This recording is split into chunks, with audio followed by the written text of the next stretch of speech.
കേരളം കണ്ട ഏറ്റവും വലിയ മാഫിയ തലവൻ ആരാണെന്ന് ചോദിച്ചാൽ ഞാൻ പറയുക പിണറായി വിജയൻ എന്നായിരിക്കും.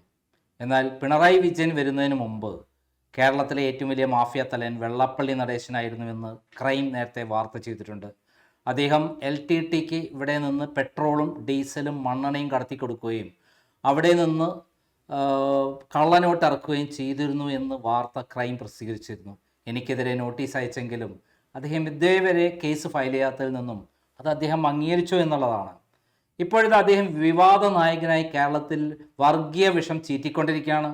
ഈ സന്ദർഭത്തിൽ ഈ വെള്ളാപ്പള്ളിക്കെതിരെ ശക്തമായി പോരാട്ടം നടത്തുന്ന SNDP സംരക്ഷണ സമിതിയുടെ വർക്കിംഗ് ചെയർമാൻ ശ്രീ രാജു നമ്മളോടൊപ്പം ഉണ്ട്. നമസ്കാരം.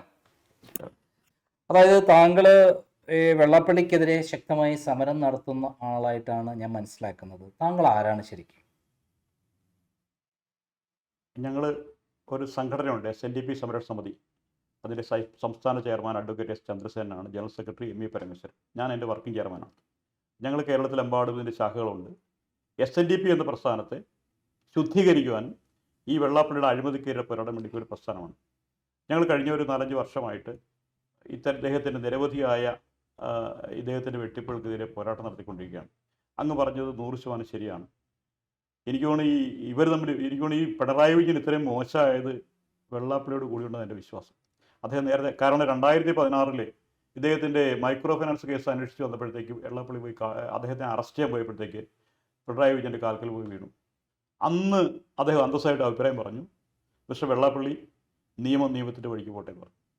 അന്ന് ആ കേസ് കൊടുത്തത് ആദരണീയായ നമ്മുടെ അച്യുതാനന്ദ സാറാണ്, VS അച്യുതാനന്ദനാണ്. VS അച്യുതാനന്ദ അഴിമതി കേസുമായി ബന്ധപ്പെട്ട് 2016 വെള്ളാപ്പള്ളി അറസ്റ്റ് ചെയ്യേണ്ടതാണ്. അത് അദ്ദേഹം ചെന്ന് കണ്ടപ്പോഴത്തേക്ക് അദ്ദേഹം അന്ന് തെരഞ്ഞെടുക്കപ്പെട്ട് പുതിയ മുഖ്യമന്ത്രിയായിട്ട് വരികയും ഇദ്ദേഹം പോയി കാണുകയും ചെയ്തു. കണ്ടപ്പോഴത്തെ അദ്ദേഹം പറഞ്ഞത് നിയമത്തിൻ്റെ വഴിക്ക് പോട്ടെന്ന് പറഞ്ഞു. പക്ഷേ ആ കേസിൻ്റെ അവസ്ഥ ഇപ്പോൾ ഇദ്ദേഹം വന്ന് അധികാരത്തിൽ വന്നിട്ട് 10.5 വർഷമായിട്ടും തൊട്ടിട്ട് പോലുള്ള കേസ്. ആ കേസ് ഇപ്പോഴും വഞ്ചി തിരുനക്കര എന്ന് പറഞ്ഞ പോലെ ഇപ്പോഴും അതിൻ്റെ റിപ്പോർട്ട് 21 കേസുകൾ കൊടുത്തിട്ട് കഴിഞ്ഞ 17 മാസമായിട്ട് ഒരു നടപടി ഈ മുഖ്യമന്ത്രി ചെയ്തിട്ടില്ല. അപ്പോൾ 2016 നിയമത്തിൻ്റെ വഴിക്ക് പോകത്തുള്ള മുഖ്യമന്ത്രി പിണറായി വിജയന് ഇപ്പോൾ എന്താണെന്ന് അറിയില്ല, നിയമത്തിൻ്റെ വഴിയിൽ അദ്ദേഹം കയറി അടക്കി നിൽക്കുകയാണ്. ആ മനുഷ്യനെ അദ്ദേഹം ഇപ്പോൾ വണ്ടിയിൽ കയറ്റിക്കൊണ്ട് പോകുന്നു. 124 ക്രിമിനൽ കേസുള്ള വ്യക്തിയെ വാഹനത്തിൽ കൊണ്ടുപോകുന്നു. ഇവിടെ പലരും ചൂണ്ടിക്കാണിക്കപ്പെട്ടിട്ടില്ല. നമുക്ക് മൈക്രോ ഫിനാൻസ് കേസ് തന്നെ എടുക്കാം. അദ്ദേഹത്തെ സംബന്ധിച്ചിടത്തോളം ധാരാളം വിഷയങ്ങളുണ്ട്. ഈ വീഡിയോ നമ്മൾ അദ്ദേഹത്തിൻ്റെ മൈക്രോ ഫിനാൻസുമായി ബന്ധപ്പെട്ട തട്ടിപ്പിനെ പറ്റി പറയാം. അതായത് VS അച്യുതാനന്ദൻ ഹൈക്കോടതിയിൽ അദ്ദേഹത്തെക്കുറിച്ച് അന്വേഷിക്കണം എന്ന് പറഞ്ഞിട്ട് കേസന്വേഷണം ശക്തമായി നടക്കണം എന്ന് പറഞ്ഞിട്ട് പെറ്റീഷൻ ഫയൽ ചെയ്തിട്ടുണ്ടായിരുന്നു. VS അച്യുതാനന്ദൻ ഒരു ഫൈറ്റ് ചെയ്യാന്ന് പറഞ്ഞാൽ അദ്ദേഹത്തിന് കൃത്യമായി ബോധ്യപ്പെടാതെ ഒരു കാര്യത്തിൽ ഇടപെടില്ല. ആ മൈക്രോ ഫിനാൻസ് കേസ് എന്താണ് എന്ന് വിവരിക്കാമോ? എനിക്ക് തോന്നുന്നു കേരളത്തിലെ ഏറ്റവും അധികം പട്ടിണി പാവങ്ങളുള്ള ഒരു സമുദായമാണ് SNDP. അപ്പോൾ ഇതിന് ശരിക്കും അതിൻ്റെ ബേസിക് ചരിത്രം പറയുകയാണെങ്കിൽ VP സിംഗിൻ്റെ കാലത്ത് നമ്മുടെ മണ്ഡൽ കമ്മീഷൻ ശുപാർശ പ്രകാരം ജോലി സംവരണം കിട്ടിയിരുന്നു. അങ്ങനെ മാത്രം പോരാ, അത് വിദ്യാഭ്യാസമുള്ളവർക്കല്ലേ. എന്നാൽ പട്ടിണി പാവങ്ങൾക്ക് ജോലി സംവരണത്തിന് പുറമെ എന്തെങ്കിലും കൈത്തൊഴിൽ ചെയ്ത് ജീവിക്കാൻ വേണ്ടിയാണ് അന്ന് പിന്നോക്ക കോർപ്പറേഷൻ, അന്ന് സെൻട്രൽ ഗവൺമെൻറ് 3% പലിശയ്ക്ക് ഇത്തരം സെൽഫ് ഹെൽപ്പിംഗ് ഗ്രൂപ്പുകൾക്ക് രൂപീകരിച്ചുകൊണ്ട് കൊടുക്കാനുള്ള ശ്രമം നടത്തിയിരുന്നു. അതിൻ്റെ അടിസ്ഥാനത്തിൽ അന്ന് 3 ഗഡുക്കളായിട്ട് SNDP യോഗത്തിന് 15,85,00,000 രൂപ കൊടുത്തു. അത് സെൻട്രൽ ഗവൺമെൻറ് പിന്നോക്ക കോർപ്പറേഷൻ മുഖാന്തരമാണ് കൊടുക്കേണ്ടത്.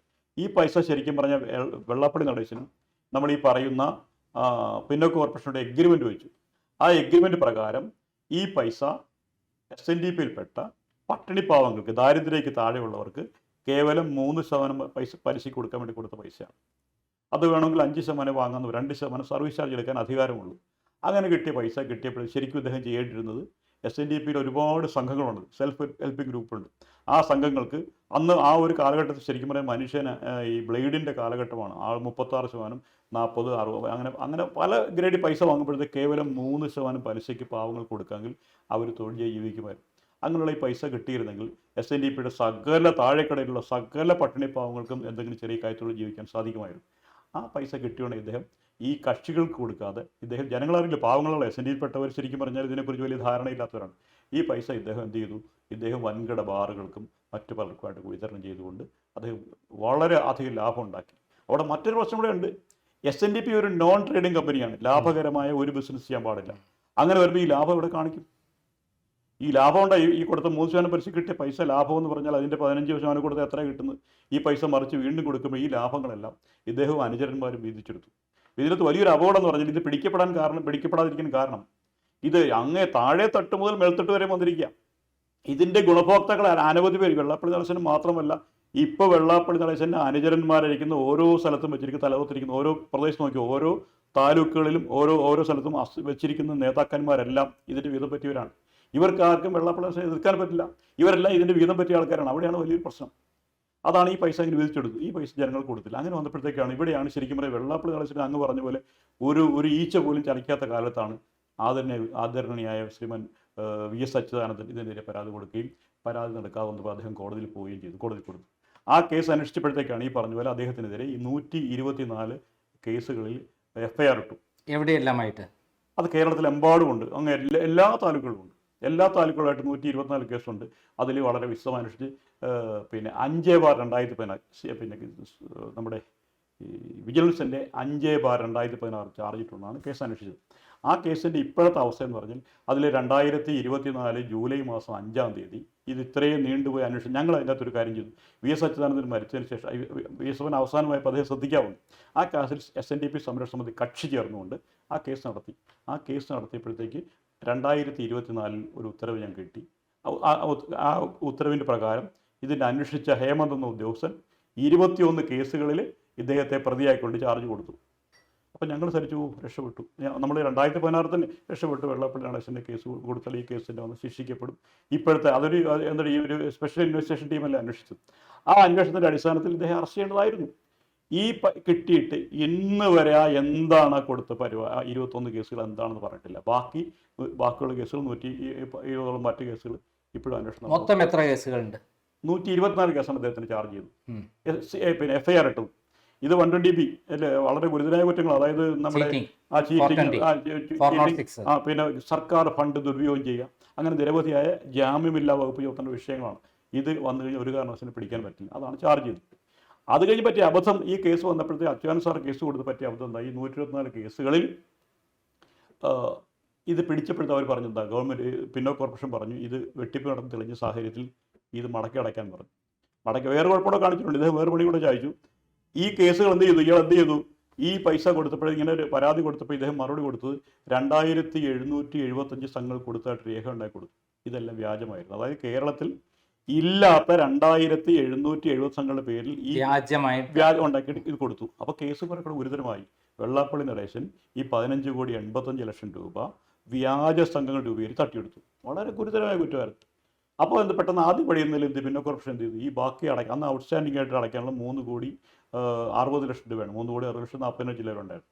അടയ്ക്കാൻ പറഞ്ഞു. ഇത് കിട്ടാതെ വന്നപ്പോഴത്തേക്ക് കൊല്ലം കളക്ടർക്ക് അയച്ചു കൊടുത്തു. അങ്ങനെ മുണ്ടയ്ക്കൽ കൊല്ലം 6-ാം തഹസിൽദാരുടെ നിർദ്ദേശം അനുസരിച്ച് മുണ്ടയ്ക്കൽ വില്ലേജ് ഓഫീസർ ഇതിൻ്റെ നോട്ടീസ് കൊണ്ടുപോയി കൈപ്പറ്റിയില്ല.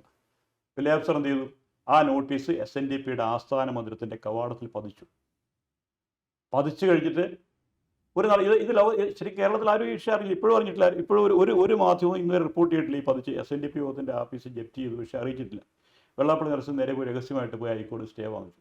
3511/2016 പ്രകാരം സ്റ്റേ നിൽക്കുകയാണ്. ഈ സ്റ്റേക്ക് അന്ന് സ്റ്റേ വാങ്ങിയതിൻ്റെ പിന്നാലെ ഗവൺമെൻറ് പോയിട്ടില്ല. സാധാരണഗതിയിൽ സർക്കാരിലേക്ക് കിട്ടേണ്ട പൈസ തിരിച്ചു വാങ്ങാൻ വേണ്ടി ഗവൺമെൻറ് സ്റ്റേക്ക് പോകേണ്ടതല്ലേ, സ്റ്റേ വെക്കേറ്റ് ചെയ്യാൻ പോകണ്ട. ആ സ്റ്റേ വെക്കേറ്റ് ചെയ്താൽ പ്രിയമുള്ളവർ ഗുരുദേവനിരുന്ന കസേരടക്കം ഇന്ന് ജപ്തി ലേലത്തിൽ കൊണ്ടുപോകും. തൊട്ടിട്ടില്ല. അതാണ് അവരുടെ സ്ഥിതി. ഇപ്പോൾ ആഫീസ് കഴിഞ്ഞ ദിവസം അവിടെ വെച്ച് യോഗമൊന്നും കൂടാറില്ല. അതായത് സംസ്ഥാന SNDPയുടെ ആസ്ഥാനം ജപ്തിയിലാണ്. അതെ. അതായത് ഈ അദ്ദേഹം തട്ടിയെടുത്ത പണം, അതായത് മൈക്രോ ഫിനാൻസ് വഴി അമിത പലിശയ്ക്ക് കൊടുത്ത് അദ്ദേഹം പാവപ്പെട്ട ജനങ്ങളെ വഞ്ചിച്ച് പല ബാർ ഉടമകൾക്കും കൊടുത്ത് അങ്ങനെ അതിൽ തിരിച്ച് പൈസ അടയ്ക്കാത്തത് കൊണ്ട് കേസ് വന്നു. ആ കേസ് കിട്ടാൻ വേണ്ടി പിന്നോക്ക വിഭാഗ കോർപ്പറേഷൻ അവർ കേസ് എടുത്തത് വഴി ജപ്തി ചെയ്തു അദ്ദേഹത്തെ. ആ ജപ്തി ചെയ്ത വഴി SNDPയുടെ ആസ്ഥാന മന്ദിരം, അതായത് ഗുരുദേവന്റെ ഇരുന്ന കസേരയടക്കം ജപ്തിയിലാണ്. അതെ. അവിടെ പിന്നെ ആർക്കും പ്രവേശിക്കാനൊന്നും പറ്റില്ല. അല്ല, അതിനകത്ത് വേറെ വിഷയമുണ്ട്. ആ ജപ്തി നോട്ടീസിൽ സ്റ്റേ വാങ്ങിച്ചത് ഇംപ്ലിമെന്റ് നമ്മുടെ ഏത് അങ്ങനെ ഒരു ജപ്തി നോട്ടീസ് കിട്ടിക്കഴിഞ്ഞാൽ നമുക്ക് സ്റ്റേക്ക് പോകല്ല. ആ സ്റ്റേ ഇപ്പോൾ 2016 10 വർഷമായിട്ട് ആ സ്റ്റേയിൽ നൽകുക സർക്കാർ നാളെ നമുക്കറിയാലോ, ഒരാളിപ്പോൾ സർക്കാർ നടപടി സ്വീകരിച്ചു കഴിഞ്ഞാൽ അതിനെതിരെ കേസ് എടുത്തിട്ടില്ല ഇതുവരെയായിട്ടും. സർക്കാർ കേസ് അല്ല അത് ഇമ്മീഡിയറ്റ് വാദം നടന്നില്ല. അതിന് ഈ സ്റ്റേയിൽ തൊള്ളാൻ പറ്റില്ല, ഈ സ്റ്റേ പോയി വെക്കേറ്റ് ചെയ്യണ്ടേ. വേണം. അതായത് എനിക്കെതിരെ വേണം. അതായത് SNDPക്ക് ഒരു അതാണ് പിണറായി വിജയൻ ഏറ്റവും വലിയ പ്രത്യേകത എന്താണ്, ഈ സ്റ്റേ ഉത്തരവ് പിൻവലിച്ചു കഴിഞ്ഞ് മാറ്റിക്കഴിഞ്ഞാൽ കോടതിയിൽ പോയിട്ട് സർക്കാർ വക്കീലന്മാർ കിട്ടണ്ട. ഇത് ശരിക്കും പറയും ഇതിൻ്റെ അകത്ത് 7.5% കളക്ഷൻ ചാർജ് സർക്കാർ കിട്ടണ്ട. ഈ 3,60,00,000 ഇപ്പോഴത്തെ പലിശ വരികയാണെങ്കിൽ 18% പലിശയാണ്. എത്ര കോടിയാണ് ആ പലിശയുടെ 7.5% കളക്ഷൻ ചാർജ് സർക്കാർ കിട്ടേണ്ടതാണ്. സർക്കാർ ഖജനാവിന് വരുമാനം നഷ്ടപ്പെടുത്തിക്കൊണ്ട് ശരിക്കും പറഞ്ഞാൽ അതും ചെയ്തിട്ടുണ്ട്. അത് വേണമെങ്കിൽ ജപ്തി മാറ്റണ്ടേ. ഇപ്പം നമ്മുടെ കേരളത്തിൽ ധാരാളം, ഞാനൊരു റവന്യൂ ഉദ്യോഗസ്ഥനായിരുന്നു, ഈ ഇത്തരം ധാരാളം ജപ്തികൾ ഉണ്ടാവും വരുമ്പോഴത്തേക്കും നമ്മുടെ റവന്യൂവിൻ്റെ ഉദ്യോഗസ്ഥനും റവന്യൂവിൻ്റെ വക്കീലന്മാർ അഡ്വക്കേറ്റ് ജനറൽ ഓഫീസിൽ പോയിട്ട് താല്പര്യപൂർവ്വം ഇത് ചെയ്യേണ്ടതല്ലേ. ഇന്ന് വരെ അതിന് വേണ്ടി വേണ്ട താല്പര്യം ഞാൻ ഇന്നലെയും കൊല്ലം കളക്ടറേറ്റ് പോയിരുന്നു. അപ്പോൾ അവർ പറഞ്ഞ സ്റ്റേ ആണ്. ഈ സ്റ്റേ ആണ് പറയും ഫയൽ മടക്കി വയ്ക്കുന്നത്, അല്ലാതെ ഈ നടപടിയൊന്നും ഉണ്ടാകുന്നില്ല. ഇപ്പോഴും അവർ പറഞ്ഞ സ്റ്റേ ഞങ്ങൾക്ക് എന്ത് ചെയ്യാൻ സ്റ്റേ ആണെന്ന് പറഞ്ഞു. ഈ സ്റ്റേ വെക്കേറ്റ് ചെയ്യണ ആർ ശ്രമിക്കേണ്ടത് ഗവൺമെൻറ്റും അഡ്വക്കേറ്റ് ജനറലുമാണ്. ഇവരുടെ അപ്പോൾ അവിടെയാണ് നമ്മൾ ശരിക്കും പറഞ്ഞാൽ പിണറായി വിജയൻ്റെ സ്വാധീനം കൊണ്ടാണ്. ശരിക്കും പറഞ്ഞാൽ ഒരു കാര്യം ഇനി മറിച്ച് പറയുകയാണെങ്കിൽ SNDP ഓഫീസ് നിലകൊള്ളുന്ന ഇപ്പോൾ പിണറായി വിജയൻ്റെ ഔദാര്യം കൊണ്ടാണ്. തീർത്തും പറയാം, പിണറായി വിജയൻ അതിൽ നടപടിയെടുത്തെങ്കിൽ SNDP ഓഫീസിൻ്റെ ജപ്തിയിലാകും, അത് ലേലത്തിൽ പോകും. അപ്പോൾ മുഖ്യമന്ത്രി പിണറായി വിജയൻ്റെ ഔദാര്യം കൊണ്ടാണ് SNDP പിടിച്ചത്. അതായത് സംസ്ഥാന SNDP കമ്മിറ്റി ഓഫീസ് ഇപ്പോൾ പിണറായി വിജയൻ്റെ ഔദാര്യത്തിലാണ് ആ കേസ് മുന്നോട്ടെടുക്കാതെ സ്റ്റേ വെക്കേറ്റ് ചെയ്യാൻ വേണ്ടി ഹൈക്കോടതിയിൽ നീക്കം നടത്താതെ പിണറായി വിജയൻ്റെ ആസനം താങ്ങി നടക്കുകയാണ് പിണറായി വിജയൻ എന്ന് പറഞ്ഞാൽ സത്യമാണ്. അതല്ല, പിണറായി വിജയൻ്റെ ആസനം ഇദ്ദേഹം താങ്ങി നടക്കുകയാണോ, എങ്ങനെയാണ്? രണ്ടും വരാം. ഞാൻ പറയാൻ കാരണം ഇല്ല മാൻപേടയിൽ നിന്ന് മുനുകണ്ടിയിൽ നിന്ന് മാൻപേടയ്ക്ക് നമ്മുടെ കാളിദാസൻ ചോദിച്ച പോലെ ഇവിടെ സംഭവിച്ച ആരാണതിൽ ഏറ്റവും വലിയ കള്ളെന്ന് കണ്ടുപിടിക്കേണ്ടിയിരിക്കും. 3511/2016 സംശയം ഉണ്ടെങ്കിൽ ആർക്കും ഇപ്പോൾ എല്ലാ വിവര സാങ്കേതിക വിദ്യയുണ്ട്. ഹൈക്കോടതിയുടെ ഇതിൽ 3511/2016 അടിച്ചു നോക്കി അറിയാൻ പറ്റും ആരാണ് സ്റ്റേ വാങ്ങിച്ച് അറിയാൻ പറ്റും. ഇവിടെ തെളിയുന്നത് പിണറായി വിജയൻ എന്തുകൊണ്ടാണ് നമ്മുടെ വെള്ളാപ്പള്ളി എന്തുകൊണ്ടാണ് പിണറായി വിജയനെ പ്രൊട്ടക്റ്റ് ചെയ്യുന്നത്, പിണറായി വിജയനെ വേണ്ടി ഏത് ദാസ്യവേലം ചെയ്ത് ഈ മതവിദ്വേഷം ഉണ്ടാക്കുന്ന പ്രസ്താവന ഇറക്കുന്നത് എന്നുള്ളതിൻ്റെ ഏറ്റവും വലിയ തെളിവാണ് ഈ കേസ് എന്ന് പറഞ്ഞാൽ. അതിലൊരു ചെറിയ അംശം മാത്രമേ ഇതിൽ വലിയ കാര്യങ്ങളുണ്ട്. അപ്പോൾ നമുക്ക് വലിയ കാര്യങ്ങളിലേക്ക് അടുത്ത എപ്പിസോഡിൽ പോകാം. ഇത്തവണ അദ്ദേഹത്തിൻ്റെ മൈക്രോ ഫിനാൻസ് കേസ് വഴി പിണറായി വിജയൻ അദ്ദേഹത്തെ സംരക്ഷിച്ചു നിർത്തുകയാണെന്നുള്ള വ്യക്തമായ തെളിവാണ് ഞങ്ങൾ പുറത്തുവിടുന്നത്. അതിൻ്റെ രേഖകളാണ് ഞങ്ങൾ കാണിച്ചിട്ടുള്ളത്. നന്ദി, നമസ്കാരം.